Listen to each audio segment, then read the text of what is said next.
Hello to all. सो आज हमें class 10 का काफ़ी इजी सा टॉपिक एक देखना है जो कि है रेजिस्टेंस एंड रेजिस्टिविटी।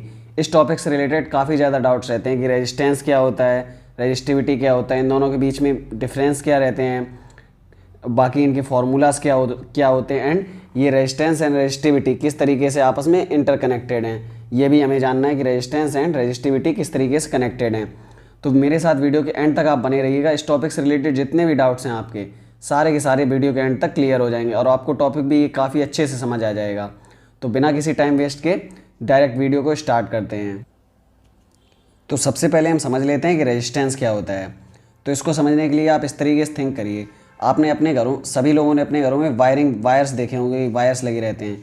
तो वायर्स जो आपके घर में है वो मेनली किसके होते हैं? वो होते हैं मेनली कॉपर के। तो इसके पीछे का रीज़न क्या है कि जो घर में वायरिंग है वो किसकी है? कॉपर की। वो वायरिंग जिंक की भी हो सकती थी, ब्रॉन्ज की भी हो सकती थी, ब्रॉन्ज यानी कि पीतल वगैरह। तो आपने शायद ही कभी होगा कि आपने पीतल के वायर्स देखे होंगे। तो उसके पीछे का रीज़न क्या है? उसके पीछे का रीज़न है हमारा ये रेजिस्टेंस। रेजिस्टेंस का मतलब क्या होता है? रेजिस्टेंस वर्ड का मतलब ये है, रेजिस्टेंस वर्ड का मतलब ये क्या होता है कि अपोज। रेजिस्टेंस वर्ड का मतलब है अपोज। तो इसका मीनिंग क्या हुआ? अपोज करेगा। अब यहाँ पे हम किस चीज़ को पढ़ रहे हैं? हम पढ़ रहे हैं इलेक्ट्रिक करंट को। तो यहाँ पे जो रेजिस्टेंस वर्ड का यूज़ हुआ है वो इलेक्ट्रिक करंट के पाथ को अपोज करने से हुआ है कि रेजिस्टेंस जो है वो इलेक्ट्रिक करंट के पाथ को अपोज करेगा। ठीक, तो इसके बारे में क्या लिखा है? It is the property of the material by which it oppose the path of electric current. जो कि क्या कर रहा है? ये मटेरियल की प्रॉपर्टी जिसके थ्रू वो क्या कर रहा है? इलेक्ट्रिक करंट के पाथ को अपोज कर रहा है। जो कि क्या है? बस क्या होना चाहिए? टेम्परेचर वगैरह कांस्टेंट रहना चाहिए। तो आप लोगों ने इसको इस तरीके से देखिए। ये क्या होता है? आप लोगों ने टीवी के रिमोट वगैरह बाकी चीज़ों में ये मदरबोर्ड देखा होगा जिसमें ये रजिस्टर्स कनेक्टेड रहते हैं। तो इनका वर्क क्या होता है कि करंट की सप्लाई को थोड़ा मेंटेन रखना, और मेंटेन इन द सेंस कि जितनी सप्लाई रिक्वायर्ड है करंट की उतनी ही सप्लाई को मेंटेन करना। बाकी ये रेजिस्टेंस डिनोट कैसे किया जाता है? इस जिगजैग लाइन से। ठीक, तो अब कैसे होता है इसको देखिए। मान लिया ये वायर है एक नॉर्मल, ठीक, करंट अब फ्लो करेगा तो किस तरीके से करेगा? इलेक्ट्रॉन्स के फ्लो से। अब क्या होगा? ये मान लिया कॉपर का वायर है एंड ये दूसरा मान लिया ब्रॉन्ज का वायर है। अब क्या देखते हैं? करंट बनेगा कैसे कि जब इलेक्ट्रॉन्स फ्लो करेंगे तो क्या होगा?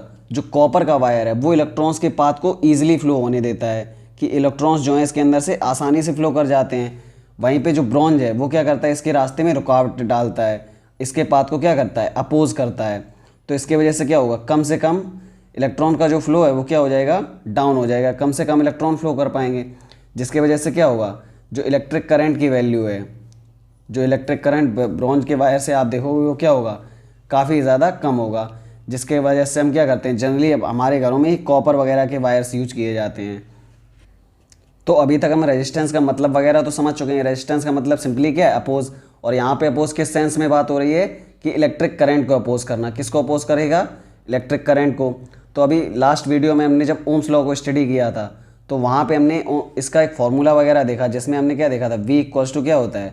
IR। जहाँ पे ये R क्या था?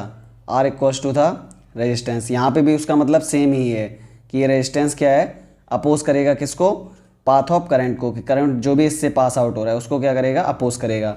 अब इसको डिनोट किस तरीके से करते हैं वो ऑलरेडी मैं बता चुका हूँ। स्ट्रेट लाइन, उसके बाद ये जिगजैग लाइन एंड फिर अगेन स्ट्रेट लाइन।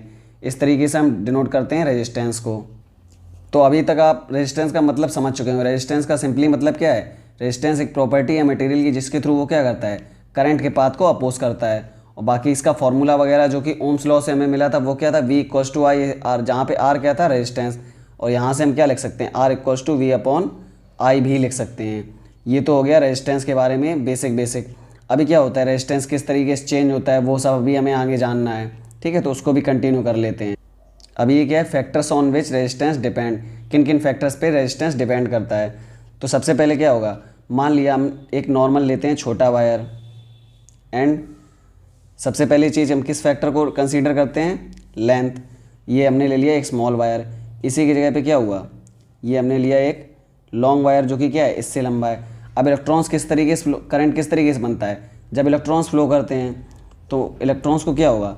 यहाँ से इस पॉइंट तक जाने में थोड़ा सा कम डिस्टेंस ट्रैवल करना पड़ रहा है। वेयर एज इसको यहाँ इस एंड से इस एंड तक जाने में क्या है? थोड़ा सा ज़्यादा डिस्टेंस ट्रैवल करना पड़ रहा है। तो क्या होगा, इलेक्ट्रॉन्स का चलना किस वाले पाथ में ज़्यादा मुश्किल होगा, जो कि ये मान लिया L1 L2 एंड ये L1। तो L2 क्या है, लॉन्ग पाथ है, एंड L1 शॉर्ट पाथ है। तो इलेक्ट्रॉन्स को L2 पाथ में ट्रैवल करने के लिए ज़्यादा से ज़्यादा अपना एफर्ट डालना पड़ रहा होगा, जिसके वजह से क्या होगा, L2 वायर में जो करंट की वैल्यू है वो क्या हो जाएगी, कम हो जाएगी। तो यहाँ से हम क्या समझ सकते हैं कि जो रेजिस्टेंस है वो लेंथ की क्या है, डायरेक्टली प्रोपोर्शनल। मतलब जैसे जैसे हम लेंथ को इंक्रीज़ करेंगे, अगर हम लेंथ को क्या कर रहे हैं, इंक्रीज़ कर रहे हैं, तो वैसे क्या होगा, रेजिस्टेंस भी इंक्रीज़ कर जाएगा। तो रेजिस्टेंस एंड लेंथ का रिलेशन हम शायद समझ चुके हैं। तो रेजिस्टेंस क्या है, डायरेक्टली प्रोपोर्शनल है लेंथ के। उसके पीछे का रीज़न क्या है कि इलेक्ट्रॉन्स के फ्लो में ज़्यादा एफर्ट डालने पड़ेंगे जब लेंथ ज़्यादा हो जाएगी। तो रेजिस्टेंस क्या है, डायरेक्टली प्रोपोर्शनल है लेंथ के। यहाँ पे ये क्लियर होता है हमारा। अभी हम नेक्स्ट फैक्टर कंसीडर करते हैं एरिया को, कि एरिया पे किस तरीके से डिपेंडेंट है रेजिस्टेंस। तो हम यहाँ पे एरिया को कंसीडर करने वाले थे कि एरिया पे रेजिस्टेंस किस तरीके से डिपेंडेंट है। इसको भी हम एक एग्जांपल से देख लेते हैं। मान लिया ये एक वायर है जो कि क्या है, थोड़ा सा एरिया है इसका क्या है, लेस है, कम है। वहीं दूसरा वायर हमने ये ले लिया, यहाँ पे इस वायर का एरिया क्या है, थोड़ा सा, इसको हमने वाइड रखते हैं। यहाँ पे एरिया ये क्या हो रहा है, लेंथ और ब्रेथ ज़्यादा होने की वजह से इसका एरिया क्या होगा, ज़्यादा होगा। आप चाहें तो इनकी हम लेंथ इक्वल भी रख, यहाँ पे हमने क्या किया, एरिया थोड़ा सा कम लिया और यहाँ पे एरिया हमने थोड़ा सा ज़्यादा कर दिया। अब क्या होगा, सेम वही करंट कैसे बनेगा, इलेक्ट्रॉन्स के फ्लो से। तो अभी क्या होगा, इस वाले वायर में इलेक्ट्रॉन्स को फ्लो करने में थोड़ा सा, मान लो यहाँ भी इलेक्ट्रॉन्स हैं, थोड़ा सा मुश्किल होगी। वहीं पे इलेक्ट्रॉन्स को फ्लो में यहाँ आसानी होगी, क्योंकि इलेक्ट्रॉन्स क्या है, इनको पाथ की चौड़ाई थोड़ी सी अच्छे से मिल रही है। तो इस वजह से क्या होगा, ये ईजिली फ्लो कर पाएंगे इसके अंदर इलेक्ट्रॉन्स। जबकि L1, इसको भी हम same L1 and L2 consider कर लेते हैं। तो L1 वाले केस में क्या हुआ, L1 वायर में एरिया कम है, जिसकी वजह से क्या हो, इलेक्ट्रॉन को मूव करने में ज़्यादा दिक्कत हो रही है, और इसके वजह से करंट की वैल्यू इसमें क्या होगी, करंट की वैल्यू कम होगी। वहीं पे L2 वायर जिसका एरिया क्या ज़्यादा है, इलेक्ट्रॉन्स आसानी से फ्लो कर जाएंगे, तो इसमें करंट की वैल्यू क्या होगी, काफ़ी ज़्यादा हो जाएगी। तो इससे हमें क्या समझ में आ रहा है कि जो रेजिस्टेंस है वो एरिया पे किस तरीके से डिपेंडेंट है, कि जैसे ही हम एरिया को इंक्रीज़ कर रहे हैं, रेजिस्टेंस की वैल्यू डिक्रीज़ कर जा रही है। जैसे हम एरिया को, इस वाले L2 वायर के केस में एरिया को इंक्रीज़ किया तो रेजिस्टेंस क्या हो गया, कम हो गया, करंट ज़्यादा से ज़्यादा फ्लो कर पा रहा है। ठीक, तो रेजिस्टेंस का मतलब क्या हुआ, रेजिस्टेंस यहाँ पे क्या इन्वर्सली प्रोपोर्शनल है किसके, एरिया के। जैसे ही हम क्या करेंगे, एरिया को इंक्रीज़ करेंगे, वैसे ही क्या होगा, रेजिस्टेंस की वैल्यू डिक्रीज़ कर जाएगी। एरिया को इंक्रीज़ करने पर रेजिस्टेंस डिक्रीज़ कर जाएगा। तो यहाँ तक आपको क्लियर हो चुका होगा, रेजिस्टेंस क्या है, डायरेक्टली प्रोपोर्शनल है लेंथ के एंड इन्वर्सली प्रोपोर्शनल है एरिया के। तो अभी हम क्या करते हैं, दोनों फैक्टर्स जो हमने यहाँ पे कंसीडर किए, तो उन दोनों को हम कंबाइन कर देते हैं। हमने क्या देखा था, रेजिस्टेंस डायरेक्टली प्रोपोर्शनल है लेंथ के एंड रेजिस्टेंस क्या है, इन्वर्सली प्रोपोर्शनल है एरिया के। अब दोनों को अगर हम कंबाइन करते हैं तो इसको ऐसे लिख सकते हैं कि resistance directly proportional to L/A, जहाँ पे हमें क्लियरली विजुअल है कि लेंथ के डायरेक्टली प्रोपोर्शनल एंड एरिया के इन्वर्सली प्रोपोर्शनल। अब लास्ट वीडियो में भी मैंने बताया था ओम्स लॉ वाले में कि ये डायरेक्टली प्रोपोर्शनल के साइन को जब भी हम हटाएंगे तो वहाँ पे उसके प्लेस पे क्या आएगा, कांस्टेंट आएगा एक, जो क्या आएगा, कांस्टेंट। तो यहाँ डायरेक्टली इस साइन को हटाने के लिए हम क्या लाएंगे, कांस्टेंट। और इस वाले रेजिस्टेंस वाले केस में इस कांस्टेंट का नेम क्या है, कांस्टेंट का नेम है, इसको हम ऐसे डिनोट करते हैं, जिसको क्या बोलते हैं, इसको ही हम बोलते हैं रेजिस्टिविटी। तो यहाँ से आपका रेजिस्टिविटी यहाँ पे देखा हमने, रेजिस्टेंस यहाँ पे रेजिस्टिविटी आ चुका है। अभी इसको कंबाइन करके अच्छे से लिख लेते हैं हम, R directly proportional to L/A। अब हमने क्या किया, इसको साइन को डायरेक्टली प्रोपोर्शनल के साइन को हटाया, इक्वल का साइन आया। अभी इस कांस्टेंट के प्लेस पे क्या आएगा, ये आ जाएगा ρL/A। अब इक्वल हमने लगाया, उसके प्लेस पे क्या आ गया, रो यहाँ पे क्या है, रो है एक कांस्टेंट। इस कांस्टेंट का नेम क्या है, रो इक्वल्स टू, इसी को हम क्या बोलते हैं, रेजिस्टिविटी ऑफ द मटेरियल। इसको हम बोलेंगे रेजिस्टिविटी ऑफ मटेरियल। तो यहाँ पे हम अब रेजिस्टिविटी का इंट्रोडक्शन स्टार्ट हो जाता है। तो यहाँ पे आप लगभग रेजिस्टेंस के बारे में कंप्लीट स्टडी कर चुके हैं कि रेजिस्टेंस होता क्या है, वो किस तरीके से हमारे डेली लाइफ में वैल्यूएबल होता है, एंड उसके बाद रेजिस्टेंस किस तरीके से लेंथ पे डिपेंड कर रहा है, किस तरीके से एरिया पे डिपेंड कर रहा है। और बाकी एक चीज़ और होती है कि रेजिस्टेंस क्या होता है, जैसे ही हम क्या करते हैं, टेम्परेचर को इंक्रीज़ करते हैं, टेम्परेचर के इंक्रीज़ के साथ क्या होता है, रेजिस्टेंस इंक्रीज़ हो जाता है। कि हमने क्या किया, रेजिस्टेंस टेम्परेचर को इंक्रीज़ किया तो उसके साथ ही क्या होगा, रेजिस्टेंस भी इंक्रीज़ कर जाएगा। तो यहाँ पे रेजिस्टेंस की कहानी ऑलमोस्ट फिनिश हो जाती है। अब जो हमारा नेक्स्ट टॉपिक बचता है रेजिस्टिविटी, उसको देखना है और उसके बाद रेजिस्टेंस और रेजिस्टिविटी के बीच में डिफरेंस क्या है उसको और कंसीडर करना है। इसके बाद ये टॉपिक आपका फिनिश होता है। तो अभी हमने जस्ट रेजिस्टिविटी के बारे में थोड़ा सा देखा था, जहाँ पे हमने क्या देखा था, R इक्वल्स टू क्या आया था, रो L बाई ए, जहाँ पे ये रो क्या था, रो इक्वल्स टू हमने देखा था क्या था, रेजिस्टिविटी था। अब क्या है इसके बारे में हम देखते हैं। इसको अच्छे समझने के लिए हम क्या करते हैं, दो वायर ले लेते हैं, नॉर्मल से वायर, ठीक है। तो सबसे पहले वायर हमने मान लो ले लिया कॉपर का, जिसकी हम क्या कर रहे हैं, लेंथ एंड कॉपर का ये वायर हमने ले लिया। इसका क्या है, लेंथ और एरिया जो है दूसरे वायर से हम बिल्कुल ही इक्वल रखेंगे। पहला वायर हमने ले लिया कॉपर का, दूसरा वायर किसका ले लिया, आयरन का। इसका क्या है, जितनी लेंथ कॉपर के वायर के लिए उतनी ही लेंथ इसकी लेंगे, एंड एरिया भी क्या रखेंगे, हम सेम रखने की कोशिश करेंगे। अब जो मैं बताने जा रहा हूँ बड़े ध्यान से समझिएगा आप। यहाँ पे क्या है, copper wire and iron wire, दो वायर्स को हमने ले लिया। अब क्या करते हैं, हम दोनों को ही हम सर्किट में कनेक्ट करते हैं। इस तरीके दोनों को ही हम सर्किट में कनेक्ट करने वाले हैं। मान लिया हमने ये सर्किट इसका ड्रॉ किया, जिसमें हम क्या कर रहे हैं, एम मीटर वगैरह पहले हमने यहाँ पे इस तरीके से कनेक्ट कर लिया। अब यहाँ पे क्या है, इस प्लेस पे हम लगाएंगे कॉपर वायर, एंड दूसरा हमने क्या लिया, इसी सर्किट एक ड्रॉ किया जिसमें हम क्या लगा रहे हैं, आयरन के वायर को लगा रहे हैं, जो कि क्या है, same length and same area का है। अब दोनों ही जब केस में हमने क्या किया, स्विच ऑन किया, बैटरी भी हमने सेम लगाई है, ये 5 वोल्ट की, तो ये बैटरी भी कितने वोल्ट की है, 5 वोल्ट की। अभी हम क्या देखते हैं कि जब हम copper wire and iron wire, battery भी सेम है, जो वायर है उनका लेंथ एंड एरिया भी सेम रखा है, और हमने एक सर्किट में और हमने इसमें क्या लगा दिया, एम मीटर लगा दिया है। एम मीटर ये इस तरीके से क्या है, एम मीटर है, जो कि एक डिवाइस है जो कि मेज़र करता है, ये मेज़र करता है करंट, ठीक। अब हमने ये सर्किट कनेक्ट कर दिया, तो हम ऑब्जर्व यहाँ पे क्या करने वाले हैं कि कॉपर का वायर है उसमें करंट की एम मीटर की रीडिंग क्या आती है, ज़्यादा आती है। वहीं पे आयरन का जो वायर है उसमें एम मीटर की रीडिंग एम मीटर की रीडिंग कम आती है। तो अभी हमें क्या समझ में आ रहा है कि जो रेजिस्टेंस है सिर्फ लेंथ एंड एरिया पे ही नहीं डिपेंड कर रहा है, वो क्या कर रहा है, मटेरियल पे भी डिपेंड कर रहा है कि कौन सा मटेरियल यूज हुआ है। यहाँ पे सिर्फ कॉपर और आयरन में चेंज होने की वजह से क्या हो गया, करंट की वैल्यू में डिफरेंस आ गया। अब करंट की वैल्यू में डिफरेंस किस चीज़ की वजह से आता है, करंट कब बदलेगा, जब क्या होगा, रेजिस्टेंस चेंज होगा। तो करंट किस पे डिपेंड करता है, रेजिस्टेंस, और रेजिस्टेंस किस पे डिपेंड करता है, पहला फैक्टर तो हमने देख लिया था, लेंथ था, दूसरा एरिया, एंड थर्ड फैक्टर हमारा यहाँ पे क्या है, रेजिस्टिविटी ऑफ मटेरियल। ये क्या है, रेजिस्टिविटी ऑफ मटेरियल, ठीक है। तो ये क्या है, अब इसको थोड़ा सा आपको आइडिया लग गया होगा रेजिस्टिविटी का मतलब क्या है। ये मटेरियल की प्रॉपर्टी है कि वो क्या करेगा, अपोज करेगा करंट को। अब इसको और अच्छे से थोड़ा समझ लेते हैं, एंड आपको अभी कंप्लीट आ जाएगा। तो ये क्या है, it is the property of material which resist flow of current and only depend on the nature of material.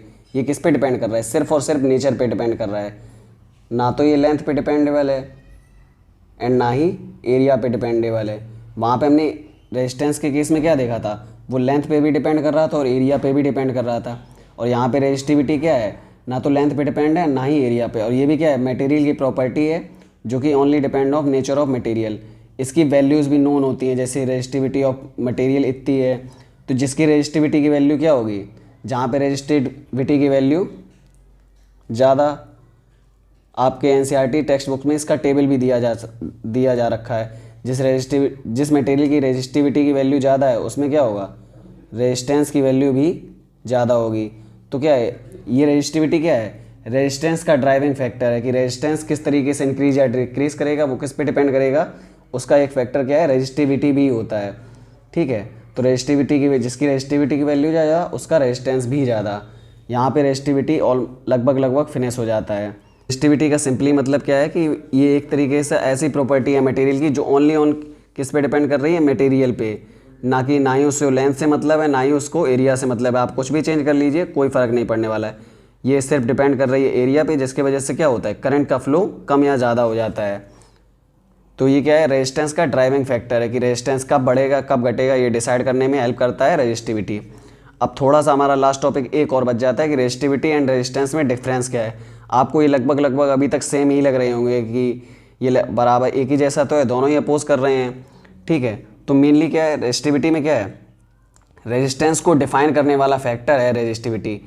Resistivity fix है हमेशा ही, रेजिस्टिविटी कभी भी चेंज नहीं हो सकती, रेजिस्टिविटी नेवर चेंजेस, एक मटेरियल की फिक्स है।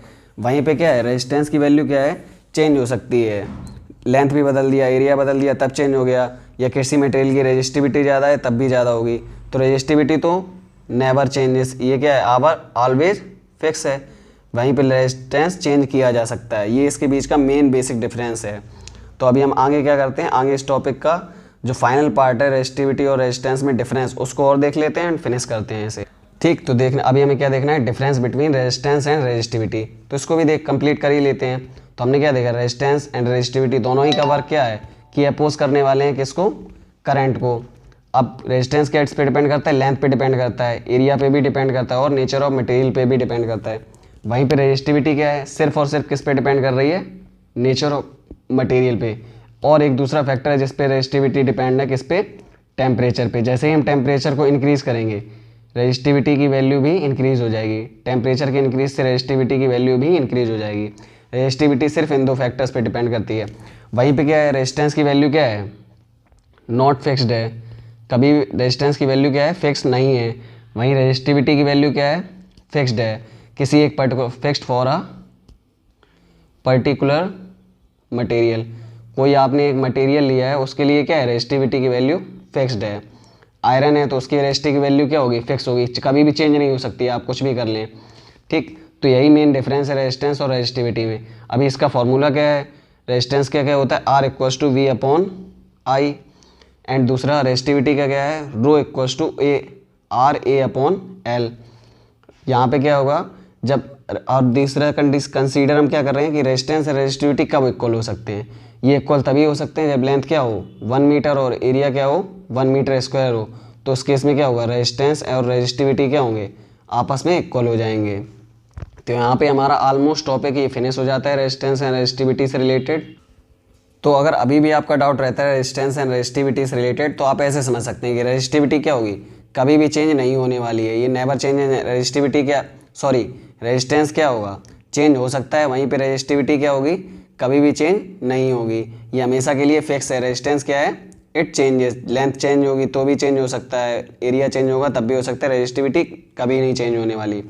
और इनकी यूनिट्स के बारे में थोड़ा सा डिफरेंस और, रेजिस्टेंस की यूनिट क्या होती है, इस तरीके से हम डिनोट करते हैं, इसको क्या बोलते हैं, ओम। वहीं पे रेजिस्टिविटी की यूनिट क्या हो जाती है, ये हो जाती है ओम मीटर, ये हो जाती है ओम मीटर।